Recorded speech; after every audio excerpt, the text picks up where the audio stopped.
Γεια σας, είμαι η Κατερίνα και σήμερα θα σας δείξω 25 τρόπους με τους οποίους μπορείτε να πείτε συγγνώμη. Ξεκινάμε λοιπόν. Λέμε, θα ήθελα να ζητήσω συγγνώμη για παράδειγμα, θα ήθελα να ζητήσω συγγνώμη για αυτό που είπα. Συγχώρεσέ με για τη συμπεριφορά μου. Λυπάμαι πολύ για παράδειγμα, λυπάμαι πολύ για αυτό που έμαθες.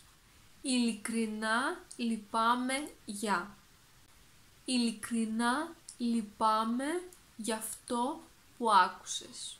Δεν έπρεπε για παράδειγμα, δεν έπρεπε να στο είχα πει.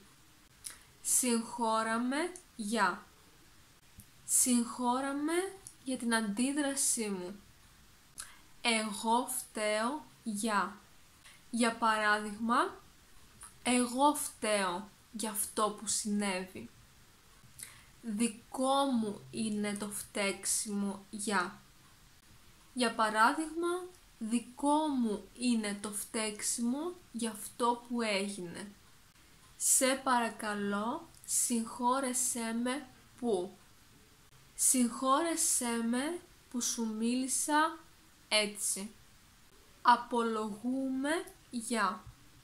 Απολογούμε για αυτό που έκανα. Σε παρακαλώ, συγχώραμε Σε παρακαλώ, συγχώραμε για χάρη της μητέρας μας. Πρέπει να ζητήσω συγγνώμη για παράδειγμα, πρέπει να σου ζητήσω συγγνώμη για τον τρόπο που σου φέρθηκα. Σε παρακαλώ, μη θυμώνεις μαζί μου. Για παράδειγμα, σε παρακαλώ, μη θυμώνεις μαζί μου για αυτό που έγινε. Πόσο απερίσκεπτο εκ μέρους μου. Για παράδειγμα, πόσο απερίσκεπτο εκ μέρους μου που σε άφησα μόνη σου. Ντρέπομαι γι' αυτό. Για παράδειγμα, ντρέπομαι γι' αυτό που είπα προηγουμένως. Πραγματικά λυπάμαι όπως λέμε, πραγματικά λυπάμαι γι' αυτό που είπα. Ή πραγματικά λυπάμαι γι' αυτό που έκανα. Ελπίζω να με συγχωρέσεις ελπίζω να με συγχωρέσεις για τον τρόπο που σου φέρθηκα. Συγγνώμη για την καθυστέρηση. Για παράδειγμα, συγγνώμη για την καθυστέρηση, δεν θα ξαναεπαναληφθεί. Θα ήθελα να σου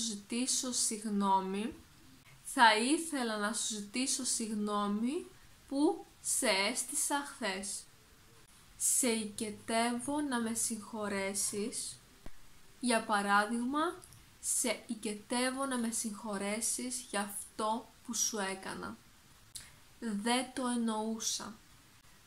το εννοούσα με αυτό τον τρόπο. Συγγνώμη για αυτό που πρόκειται να συμβεί. Δεν ήθελα να σε πληγώσω. Για παράδειγμα, δεν ήθελα να σε πληγώσω με τη συμπεριφορά μου.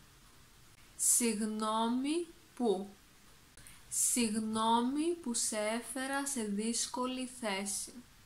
Και εγώ φταίω για παράδειγμα, εγώ φταίω για όλα. Ελπίζω για άλλη μία φορά να σας άρεσε το βίντεό μου. Αν σας άρεσε, μην ξεχάσετε να πατήσετε μου αρέσει στο βίντεο και να κάνετε εγγραφή στο κανάλι μου. Γεια σας!